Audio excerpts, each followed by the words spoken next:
Hi, I'm Clayton Collins, CEO at HW Media and your host for the Housing News Podcast. At HW, I have the pleasure of leading HousingWire, Real Trends, Reverse Mortgage Daily, and Altos Research, all aligned in the mission to move the housing market forward. This is one reason why I'm so excited for today's guest, Kristin Messerli. Kristin's the co-founder and executive director of FirstHome IQ. Kristin's also the founder of Cultural Outreach, a business which she started, ran, and then sold a couple years ago. Her work has been very focused over the years on helping the housing industry access and communicate with diverse demographics in the housing market. And most recently, a lot of work on first-time homebuyers. Today's conversation and podcast episode is focused in on Kristin's most recent 2023 Gen Z Homebuyer Report. We also talk about another report, the NextGen Women's Homebuyers Report, which talks about some of the challenges and opportunities of female homeowners and homebuyers in today's housing market. Kristin's had an incredibly impressive career with a massive impact on people across the housing ecosystem. I really hope you enjoyed today's episode with Kristin Messerli. Good morning, Kristin. We're coming into this episode. I think both of us just listened to a pretty interesting podcast on some of the demographic trends in the US. I think that was the episode by the New York Times Daily podcast, right? Yeah. I just listened to it this morning. Yeah. So tell me the takeaways that you were coming out of that podcast with, because I listened to it on a long walk this morning as well. So it's kind of fortuitous that we're on air having this conversation today. That's so funny. Me too. I was walking. I actually wrote down a couple things because while I was walking, I was like, oh, I want to post this. And, it's stuff we know that people are leaving major cities, especially coastal cities, like New York and LA for places like Austin. And, even I used to live in Oklahoma City, and there's a lot of people moving there from these major coastal cities. And what was interesting in the podcast, though, is that they really highlighted that affordable housing was the major reason that people were leaving. People have more, the ability to have remote jobs and that type of thing, which has changed recently. But I thought that was and one of the things I wrote down was that the politics in housing don't make sense. That's one of the quotes that they said. And I think, just the reason why people aren't, or why we're not getting more affordable housing or even housing options built in these coastal cities is that people don't want to have more housing built because it could depreciate their homes and that type of thing. So I thought all of that was NIMBY mindset, right? Yeah, totally.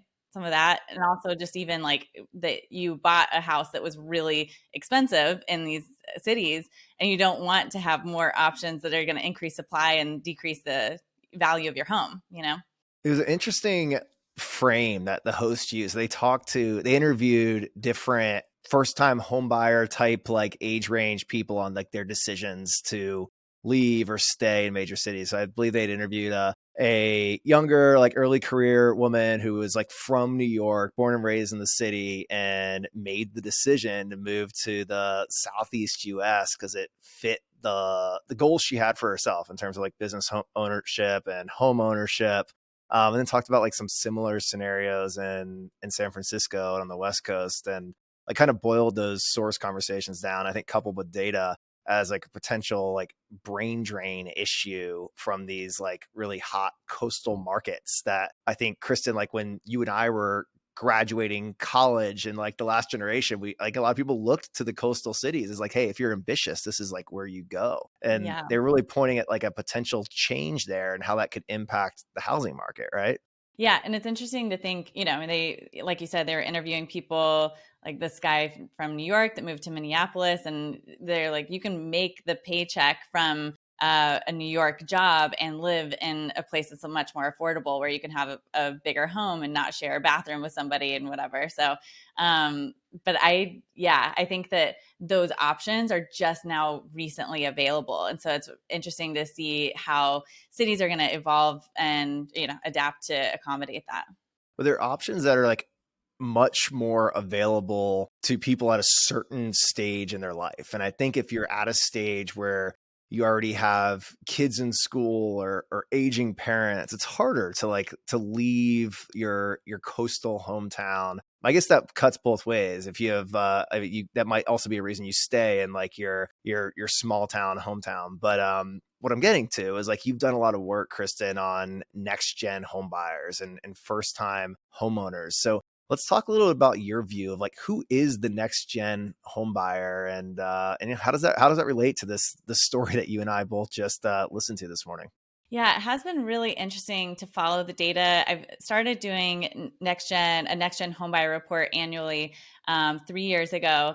And that was right when the pandemic hit, when we did our first one. And I even did a follow-up survey a few months after because it was like everything's changing so quickly.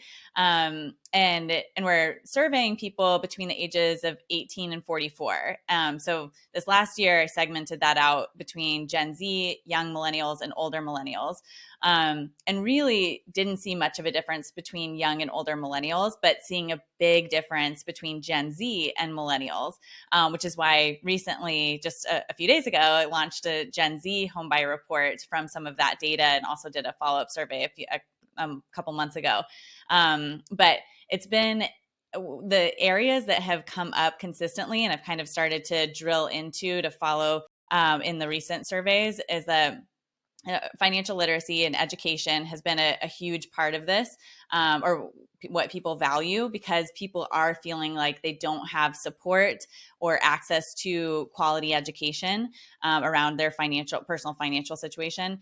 And then also lack of trust. Like we're seeing a huge drop in trust just over the last few years. If you look at other data, like from the Edelman Trust Institute and things like that, you're seeing this in every industry. But I think especially when it comes to buying a home, people like Gen Z is a lot less trusting of loan officers and real estate agents and banks and credit unions.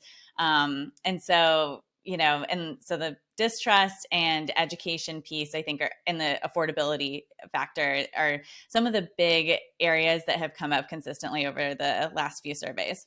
Like being born and raised in a digital environment and the internet where it's so easy to get lied to nonstop, it's created a generation of more skeptical consumers and more skeptical people, period. So when you focus in on Gen Z, do you find that their skepticism or mistrust is focused at the professional, like the loan originator or the agent, the overall concept of home ownership and the housing market? Like where does the distrust really like focus in? Yeah. So it's kind of everything, which is interesting. But I think that even whenever they go to the internet, like there's people say, oh, Gen Z and millennials and whatever are just trusting everything they see on the internet, but they're not actually. They're really distrusting of everything they read, everything that they, people they talk to. They're especially distrusting of people who are selling something. And so, that is going to include any business. But I think that, and then the industry itself, they're very distrusting, or the idea of home ownership.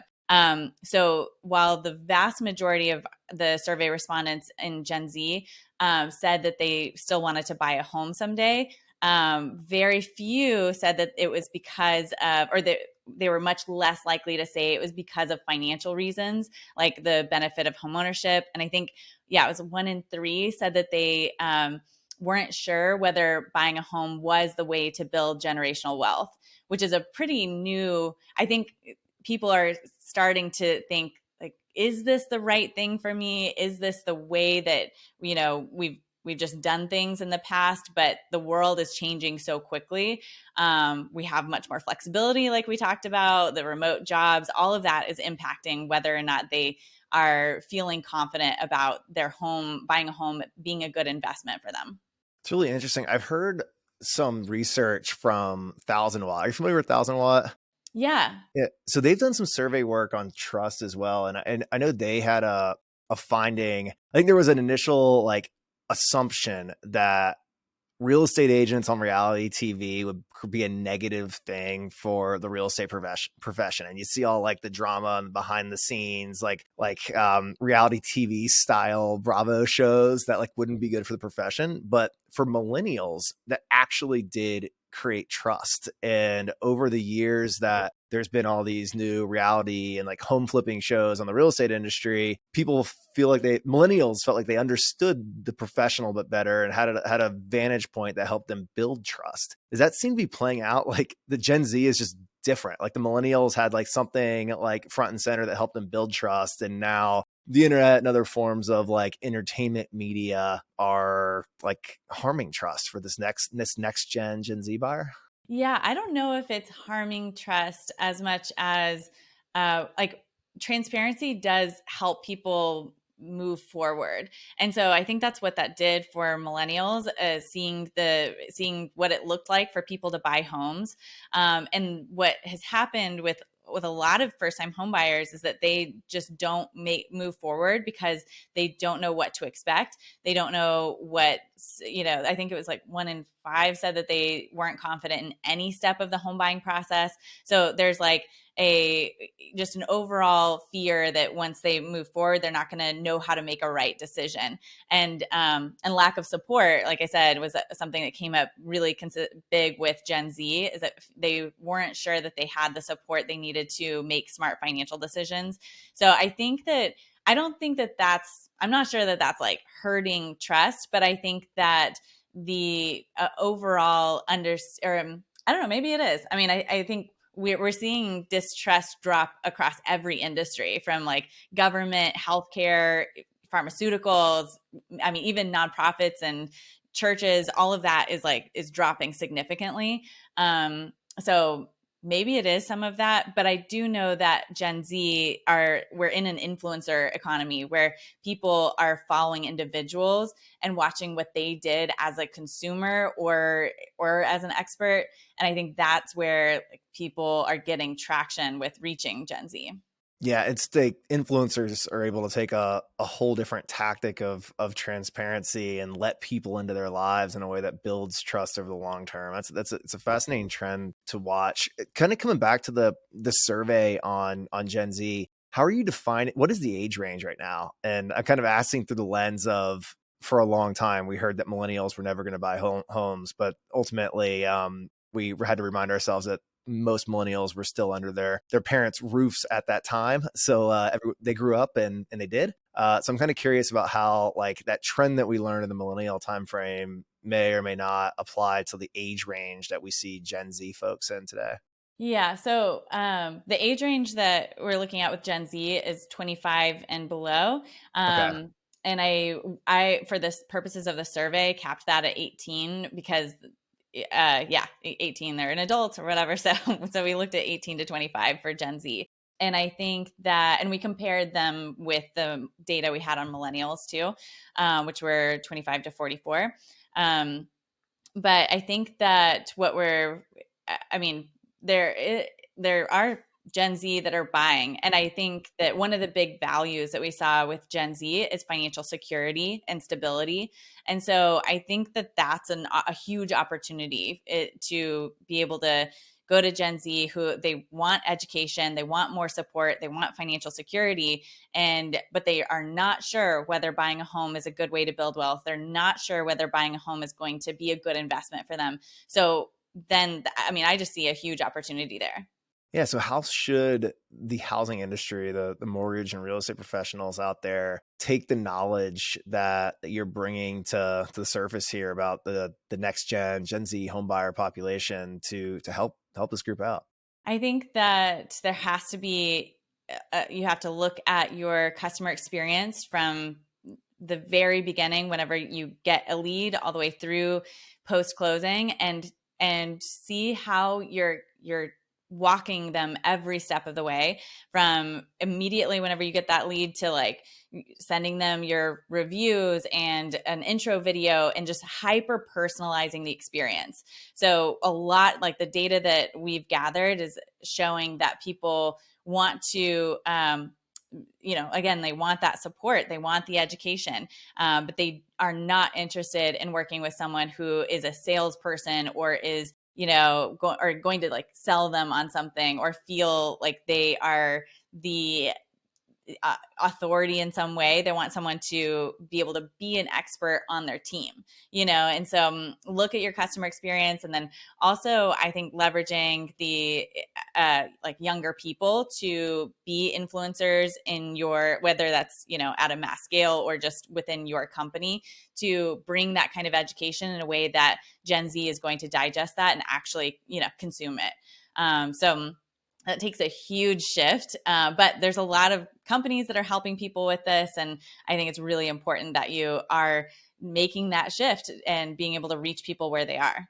Yeah. So, I mean, is that like under the assumption that like millennials wanted to buy from millennials, Gen Xers wanted to buy from Gen Xers, and Gen Z, when they are in market, are most likely to trust and listen to and believe in the advice from other folks in their demographic and age range?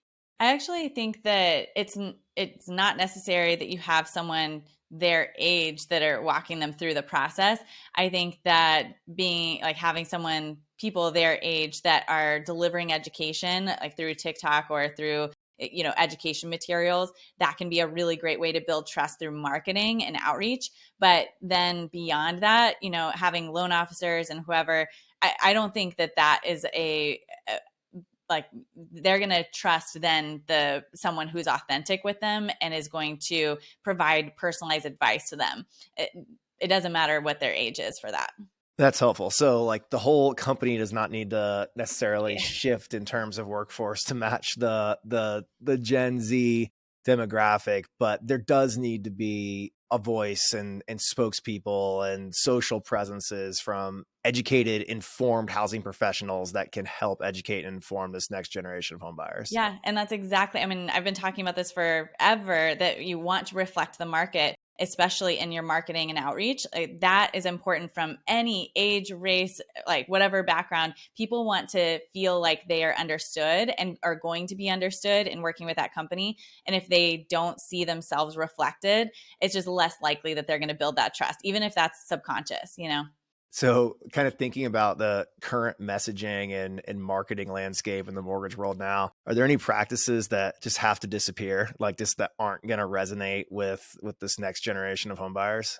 I think there's a lot that needs to change. Like, honestly, there's so much that I still see a lot of really corporate looking posts on social media.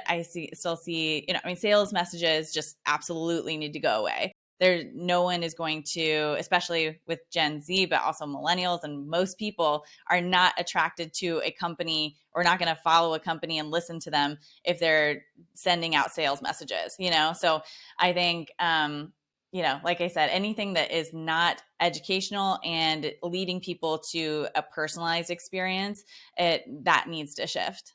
Yeah. I mean, I think about the current mortgage origination marketing landscape, and like it seems like there's a massive focus on brand. The big lenders want their brand to be recognizable, and the first time they talk to a loan originator or get referred by a real estate agent, the originators don't want that brand to be the first time they're heard. And I think that explains a lot of like the sports sponsorships and TV slots that we've seen over the years. Then it feels like it's a shift to like pricing and timing. And like there's emphasis on like who has the lowest rates, who can close loans the fastest. But in this conversation and what the survey is showing, the message really needs to shift more to the consumer about less about the lender, more about like the potential borrower, right? That's a really good point. I'm glad that you brought that up, because that's exactly it. I think people want to know that, they are going to be educated. And also one thing we haven't necessarily talked about is like people are afraid of the way the housing market looks right now. And they're getting a lot of messages from TikTok and other media sources that are telling them now is not a good time to buy, and the housing market's going to crash or whatever. And they've been hearing that for a long time, but they need to hear from you what the market looks like, what has this looked like over a long period of time, and kind of get that expertise about the market as well.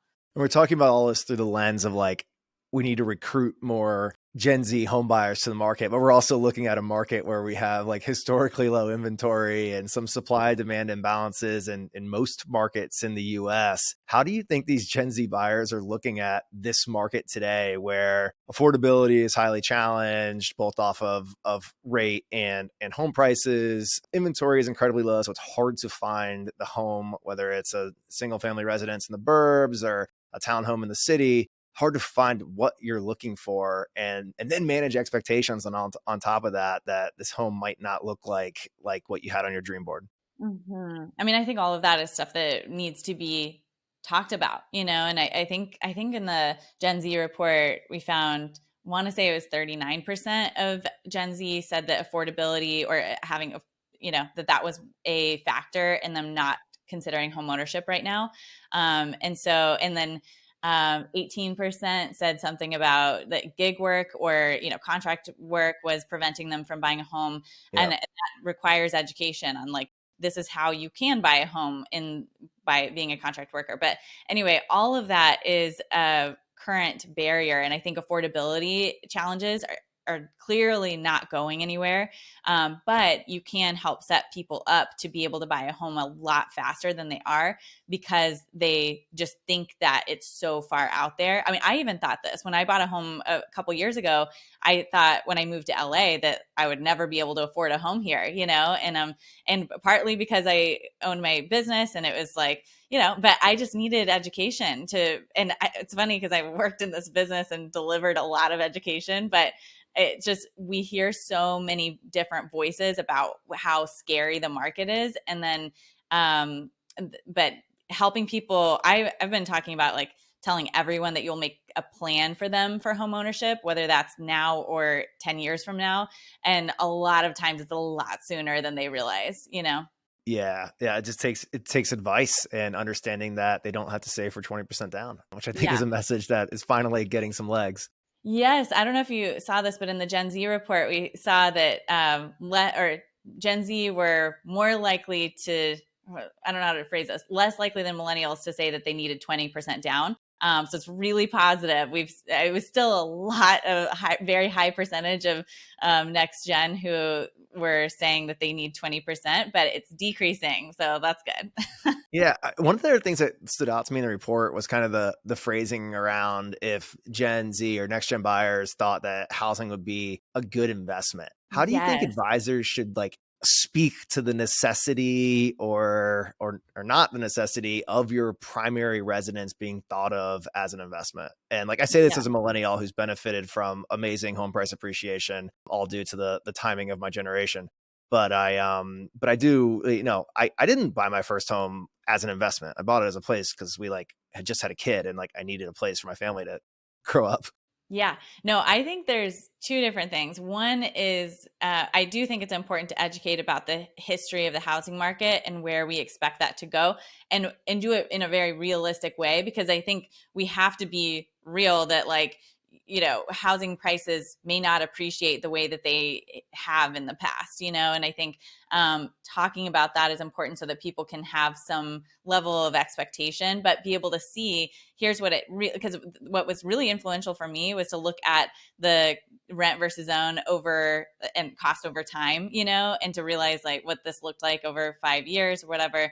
And that was influential, but also to not only speak to homeownership as an investment, because it was interesting to see that like 1 in 3 said that they weren't sure it would be a good investment, and they were really highly likely to say they weren't sure that their home was a good investment if they did buy.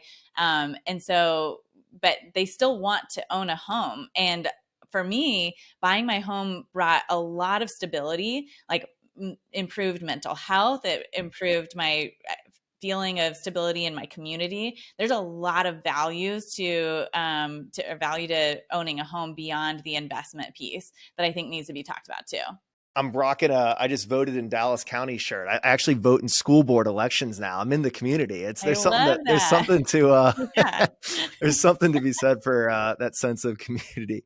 Exactly. On the idea of your home being an investment, like this, this might be making it overly complex, but the best real estate investors in single family housing, commercial real estate, office, retail aren't investing on the bet of asset appreciation. They're investing on the bet of the utility, okay, the operating income continuing to come in at like the underwritten rate. And I think if home buyers can think of the utility of buying a home, it creates like a healthier decision-making process than just betting on home price appreciation.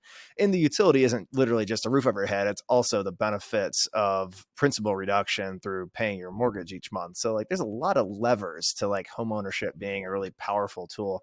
But I want to refrain from sounding like I'm speaking my book. Obviously I'm vested in the housing industry, but this is how I see it. Yeah, no, exactly. I think that's so true. And that kind of conversation needs to be had really authentically across people's platforms. So Kristin, in addition to the Gen Z report, you also did a deeper dive into a women's home buying report. So give us some context, the key insights that came out of this research project. Yeah, that was really fun to do. This year was the first time we've dove deeper and done additional surveys throughout the year. We have one big annual survey that we do every year, but then this year we dove in with single women homebuyers in March. And so it was not surprising in some ways that women were less trusting than men. Women felt that they had less support than men. But, one thing to mention too is that single women do make up the second largest cohort of home buyers, double that of single men. This is a really important market. And to your point, maybe less so around the investment piece, but because homeownership does bring that sense of community and stability, and that value is like really strong with women specifically. But I think there was one I wanted to mention. Oh, they were significantly more stressed about their finances. I don't have it in front of me, but women were more likely than men to say that just not knowing where to start was a current barrier to buying a home. And I thought that really stood out to me. The education and distrust and the lack of support were the three areas that really stood out to me in the report. And I thought are things that are very easy in a way for us to address. Like we can really reach this market. There's a big opportunity there of women who want to buy homes that just have these barriers that can be totally addressed by the industry, So last month we did a special podcast feature on the modern home buying experience and modern home buyer in partnership with Zillow. And one of the episodes, there was a new insight that came through that was actually pretty surprising to me. So if we rewind pre-COVID, there was some studies starting to show that one of the largest populations of like home buying growth was actually coming from single female home buyers. But during COVID, was one of the groups that got hurt the worst in terms of stresses on their finances and potentially being, if they're part of a household, being the household member that stayed home with kids when like schools were shut down or like whatever like the COVID related stress point was. How do you think like the last couple of years impacted the women home buyers that were part of the survey that you completed? Yeah, we saw it was interesting to see how the first survey that we produced was in April of 2020. And we saw this huge gap between men and women across every financial outcome, like stress around finances, whether they were investing in any area, like stock market, even like health savings accounts, whatever. There was a huge gap there. And I even did a follow-up survey because of that gap. And I was like, we have to make sure that this data was right. Like something is wrong here. I just wasn't expecting that with millennial and, NextGen home buyers to have that big of a gap. But yeah, I looked at a lot of other data to see that, and they reported also in the follow-up survey about, women being disproportionately impacted by COVID, but they're always disproportionately impacted with child care and elder care responsibilities. And that has an impact on their career and wage, the wage gap, that type of thing. There's so many reasons why the gap exists, but the reality is that while I've seen some data showing that they have bounced back, the segment has bounced back a lot from the disparities in COVID. There's still always these other factors that are coming into play. All right. So Kristin, you've like built your career around home buying trends and demographics and the different populations of people that are buying or not buying homes. I'd love to go back in your story and hear more about what brought you into the housing industry and, kind of dive into your career as a housing professional and entrepreneur. Yeah, it's funny to think back about where I came from. I started out as a social worker, and I worked with unhoused youth, mostly in the healthcare space. And then I also worked in the immigrant community, and I did a lot of community organizing, including financial education and housing coordination. But while I was doing that, I just felt like there's a higher level of impact that could be made. And I wanted to start a business that was addressing some of these things. So initially I started a translation company, which I learned was really hard work with really low margins. And so I was like testing different things, to see what would stick. And then I was doing a lot of presentations on cultural differences and how to reach different markets. And my dad worked in the mortgage business when I was younger, so I had some, understanding of the market or the industry. And so I did it was because I applied to speak at an MBA diversity and inclusion event. It was I think it was their first one, and they're not doing them anymore, but, or the like conference itself. And they were like, "Oh, you have the exact expertise we want to bring into this." And so I quickly just like shifted gears to focus on mortgage so that I was prepared for that event. And like everything rolled out from there, where I started, doing some speaking, but also research and education, homeownership education or financial literacy education for banks and mortgage companies, and doing some of that community organizing that I did before for a CRA strategy. And that's how cultural outreach was born. So that MBA speaking opportunity was like, you also needed something to put in that field on like, what company do you work for? Oh, cultural outreach. Yeah. I'd already started cultural outreach, but it was just something pretty different before I went to that event. How did that, so you said they're not doing the DEI event anymore. How, do you know what happened there, or like how has that shifted into like content and the rest of the tentpole events? They're doing a lot more DEI now. And so they moved it and they probably still have like a roundtable. Last I was looking into it, they had some things like that, but they started incorporating it into all of their events, which I think is great, instead of having just one conference focus on it. So we've had the same conversation at HousingWire many times. And like when print was a bigger focus, we talked a lot about doing a like DEI, like print focus, like monthly edition, and like ultimately like made the decision it's better to bring the content in the theme year round than try to like plug it into like a single month and like make it just a single event thing. So I understand the decision NBA made, and I have to say it aligns with how we've thought of DEI at HW. Yeah, DEI has changed so much through the years, and it's been really interesting and cool to kind of watch that evolve from when I started in it. I mean, with like the MBA and stuff a little over 10 years ago, to see how now the conversation just has shifted so much, and it's really cool. Do you think, how does the conversation shift in the environment that we're in now when inventory is tighter, affordability is more challenged, industry professionals have their focus drawn in 20 different areas because of margin compression and low volume. Yeah. Like how do things like DEI hold up in economic periods like the one we're working through?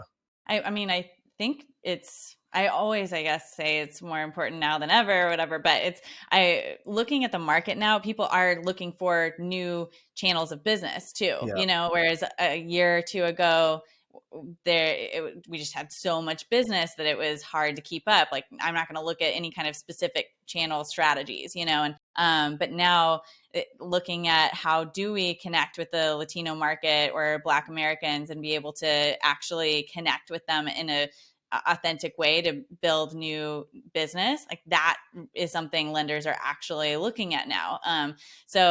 Or giving more space for. And then of course, Gen Z being over half representing ethnic minorities, that's now like a requirement whenever you're looking at, and overall everyone is valuing DEI in a different way. So I think it's becoming more of like a necessity to business. I think in DEI, much like in the Gen Z trend, there's a long-term commitment in building trust. And so you start to see some lenders stand out. Like just thinking off the top of my head, I'm seeing Movement Mortgage invest over multiple years and like their Grab the Key partnership, and New American Funding has built a long-term focus around the Hispanic segment.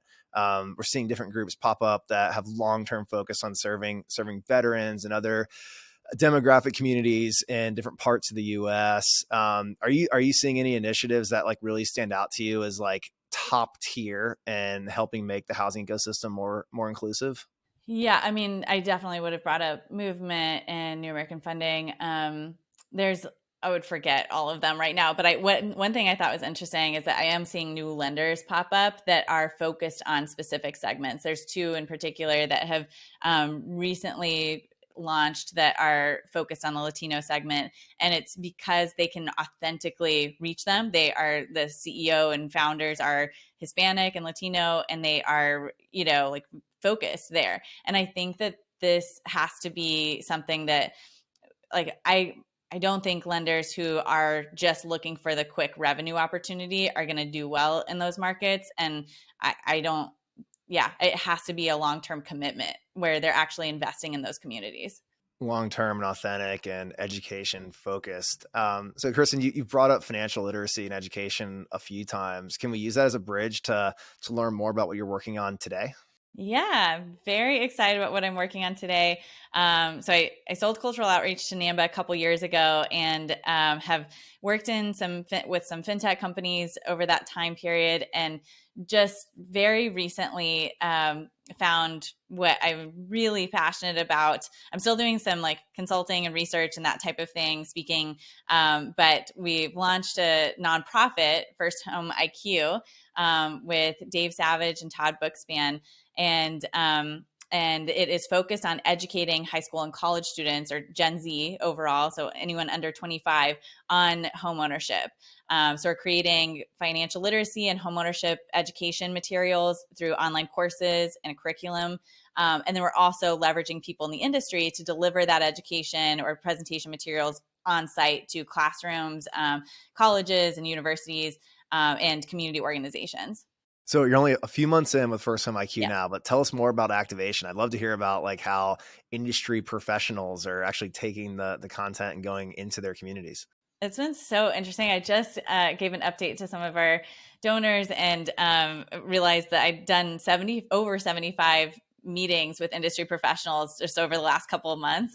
And so it's been a lot of like hearing from people who are experts in different spaces and finding out, what we have to work with here, and so part of this is right now I'm creating the online course material, but I'm getting people within the industry to donate a little bit of their time to deliver short videos about something from the content outline that I've created for these 5 or 6 different courses. And then I can create that material into, the curriculum. And then, so that's one way that we're getting started. And then the others, I have a lot of people who have raised their hand saying they want to be volunteers or involved in their local school districts and can make those connections. So initially I have people who are going to pilot this in some of their local schools.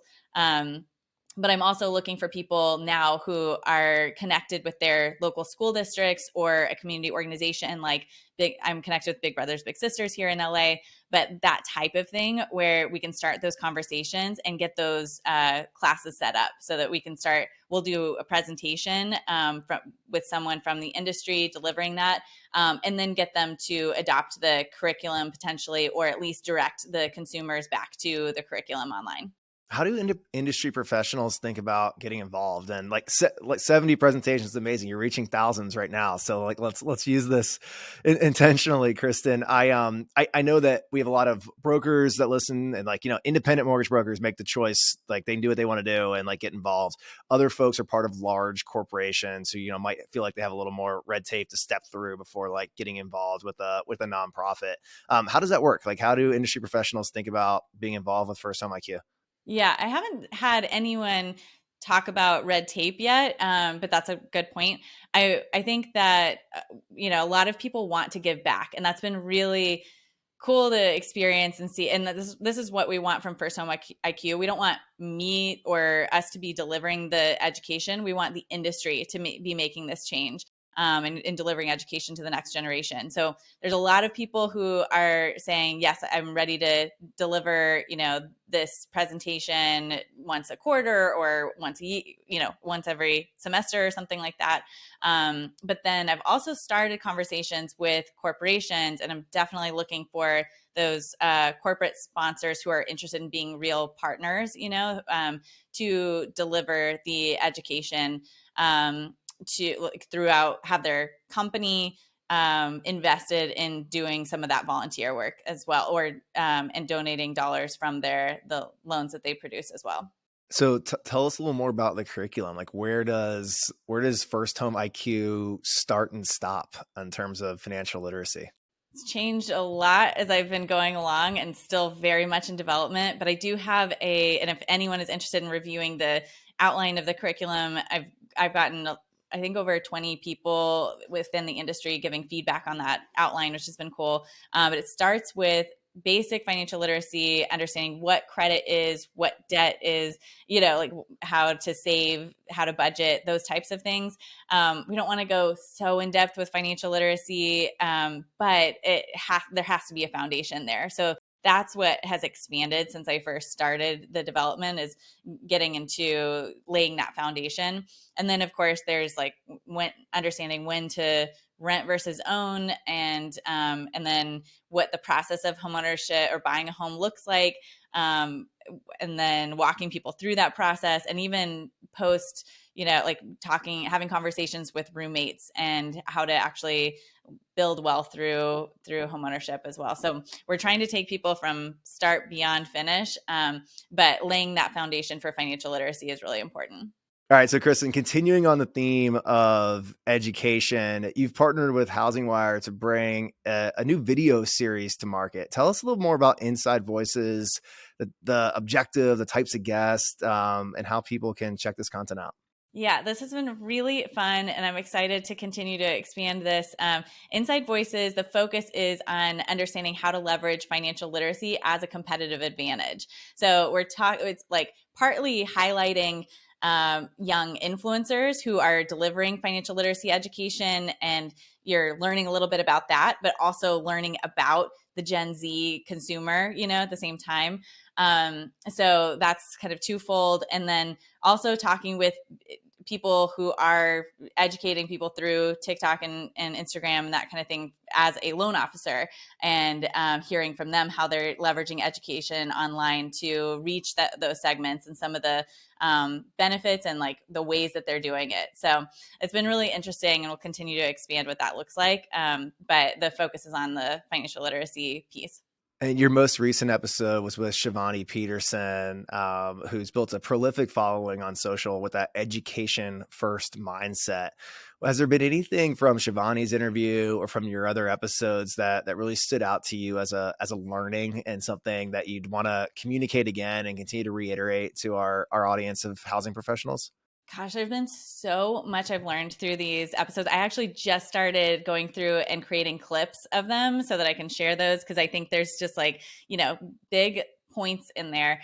But yeah, with her, she really doubled down on what she's passionate about. And I don't know that that's like a huge, oh, of course you do this, but she is, she's looking at women, she's reaching women and how they can build wealth and be empowered through the process. And that's something she cares a lot about. And so you see that very authentically through her videos. And the way that she talked about, I think, was like the psychology of money and how she's leveraging those interests to deliver that through her social presence makes it a lot easier for her to do. Definitely not easy. It sounds like it's a lot of work, but something that then comes across really authentically. And the next interview I'll do is with Dan Keller, who's also an influencer, loan officer, who's done a lot with financial education.